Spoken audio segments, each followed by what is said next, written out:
आता इथं महत्त्वाचं वाक्य आहे, वित्त मंत्रालय काय करतं, जेव्हा वेगवेगळे डिपार्टमेंट आणि वेगवेगळ्या मंत्रालयामार्फत पैशांची मागणी केलेली असते आणि वित्त मंत्रालयाकडे ती सगळ्या पैशांची मागणी आलेली असते, मग वित्तमंत्री काय करतात, त्या आलेल्या सगळ्या पैशांच्या मागणीचा अभ्यास करतात. अभ्यास करताना त्यांना सगळ्या मागण्यांचा अभ्यास करणं शक्य नाही आहे, कारण तेवढा वेळ नसतो, खूप सगळी कामं पडलेली असतात, महत्त्वाची बिलं पेंडिंग असतात, महत्त्वाच्या मागण्या, पुरवठा मागण्या, सगळं पूरक मागण्या एवढं पेंडिंग असतं की या सगळ्यांचा डिटेलमध्ये अभ्यास करणं शक्य नसतं. मग अशा वेळी वित्तमंत्री काय करतात, हे प्रोसेस महत्त्वाची आहे. वित्तमंत्री जे स्टँडिंग चार्जेस आहेत ना, स्टँडिंग म्हणजे काय, जे परमनंट चार्जेस आहेत, म्हणजे थोडक्यात काय, सर हा AC आहे, तर तुमच्या ऑफिसमध्ये समजा 100 AC आहेत, तर 100 ACची सर्व्हिसिंग करणं, या सर्व्हिसिंगला समजा 750 रुपये लागतात, पण तुमचे 100 AC आहेत त्यामुळे पर AC सर्व्हिसिंग 650 रुपये लागतात.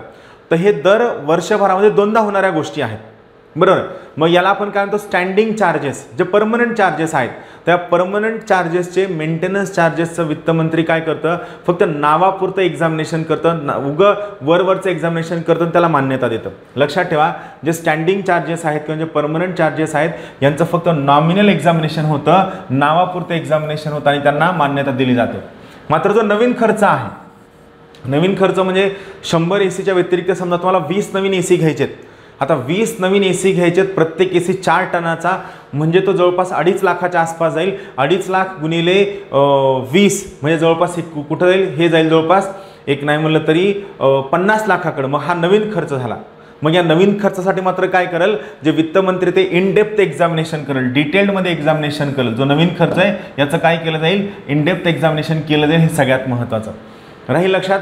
जे परमनंट चार्जेस आहेत, जे स्टँडिंग चार्जेस आहेत, यांचं काय असतं, नाममात्र एक्झामिनेशन असतं आणि ते सहज पास केलं जातं. मात्र जो नवीन खर्च आहे, ज्याची क्वांटम खूप जास्त आहे किंवा जो आत्तापर्यंत होत नव्हता, यावर्षीपासून नव्यानं प्रपोज केलेला आहे, या प्रकारच्या नवीन खर्चासाठी मात्र महत्त्वाची गोष्ट काय, वित्त मंत्रालय त्याचं इन डेप्थ एक्झामिनेशन करेल आणि जर वित्त मंत्रालयाला तो खर्च योग्य वाटला, वाजवी वाटला, न्याय्य वाटला आणि तो प्रायोरिटीचा वाटला तरच त्याला मान्यता मिळेल. अदरवाईज त्या खर्चाला मान्यता मिळणार नाही. ही सगळ्यात महत्त्वाची बाब राहील लक्षात. हे वाक्य लक्षात ठेवा. हे वाक्य परीक्षेमध्ये ॲज इट इज विचारलं जातं. मी स्टार मार्क करून ठेवतोय. वित्त मंत्रालय स्टँडिंग चार्जेसवर नॉमिनल एक्झामिनेशन करतं आणि जो नवीन खर्च आहे त्यावर काय करतो, इन डेप्थ एक्झामिनेशन करतं.